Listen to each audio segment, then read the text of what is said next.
Pagbasa mula sa aklat ni Propeta Habakuk. O Yahweh, hanggang kailan ako hihingi ng tulong sa inyo bago ninyo ako dinggin, bago ninyo ako iligtas sa karahasan? Bakit puro kaguluhan at kasamaan ang ipinapakita mo sa akin? Sa magkabi-kabilay nagaganap ang pagwasak at ang karahasan. Laganap ang karahasan at ang labanan. Ito ang tugon ni Yahweh. Isulat mo ng malinaw sa mga tapyas ng bato ang pangitaing ipahahayag ko sa iyo, upang sa isang sulyap ay mabasa agad at maipabatid ito. Isulat mo ito sapagkat hindi pa panahon upang ito ay maganap. Ngunit mabilis na lilipas ang panahon at mangyayari ang ipinakita ko sa iyo. Bagamat parang mabagal ito, hintayin mo. Tiyak na mangyayari at hindi maaantala ito. Ito ang mensahe. Ang hambog ay mabibigo sa kanyang pagmamataas, ngunit ang matuwid ay mabubuhay sa pamamagitan ng kanyang pananampalataya.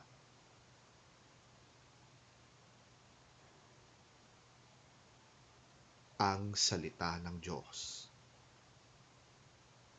Salamat sa Diyos.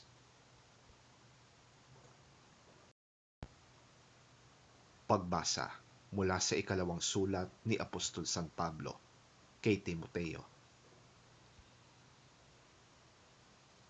Dahil dito, ipinapaalala ko sa iyo na gamitin mong mabuti ang kaloob na ibinigay sa iyo ng Diyos nang ipatong ko sa iyo ang aking mga kamay. Sapagkat ang espiritong ibinigay sa atin ng Diyos ay hindi espiritu ng kahinaan ng loob, kundi espiritu ng kapangyarihan, pag-ibig, at pagpipigil sa sarili. Kaya't huwag kang mahihiyang magpatotoo tungkol sa ating Panginoon, at huwag mo rin akong ikakahiya na isang bilanggo alang-alang sa Kanya. Sa halip, makihati ka sa pagtitiis para sa magandang balita. Umasa ka sa kapangyarihan ng Diyos.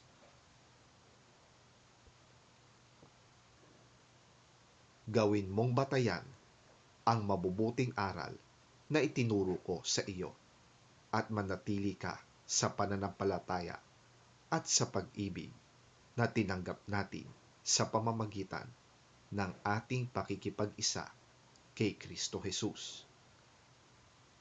Sa tulong ng Espiritu Santo na nananatili sa atin, ingatan mo ang lahat ng magagandang bagay na ipinagkatiwala sa iyo.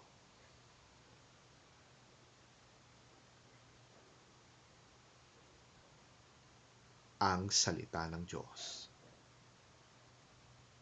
Salamat sa Diyos.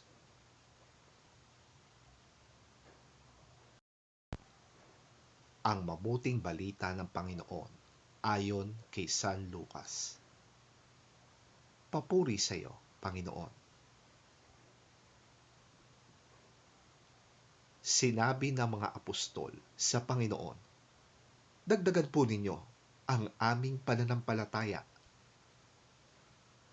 Tumugon ang Panginoon, kung ang inyong pananampalataya ay magising laki ng butil ng mustasa, masasabi ninyo sa punong ito ng sikamoro, mabunot ka at matanim sa dagat, at susundin kayo nito.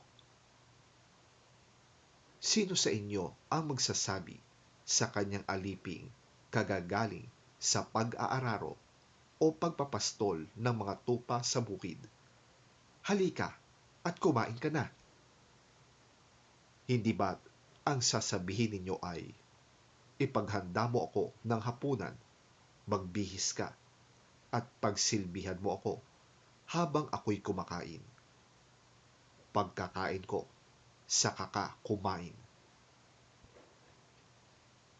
Pinasasalamatan ba ng amo ang kanyang alipin dahil sinusunod siya nito?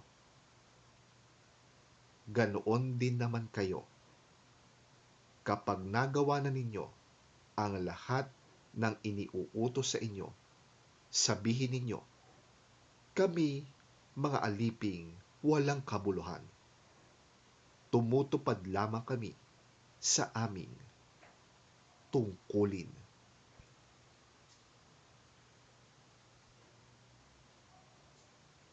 Ang mabuting balita ng ating Panginoon.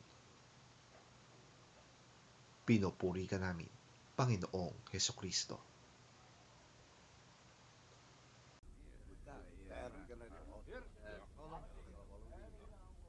The apostles said to the Lord, "Increase our faith." He replied, "If you have faith as small as a mustard seed, you can say to this mulberry tree, 'Be uprooted and planted in the sea,' and it will obey you." Suppose one of you has a servant ploughing or looking after the sheep. Will he say to the servant when he comes in from the field, "Come along now and sit down to eat"? Won't he rather say, "Prepare my supper, get yourself ready, and wait on me while I eat and drink"? After that, you may eat and drink. Will he thank the servant because he did what he was told to do? So you also, when you have done everything you were told to do, should say, "We are unworthy servants. We have only done our duty."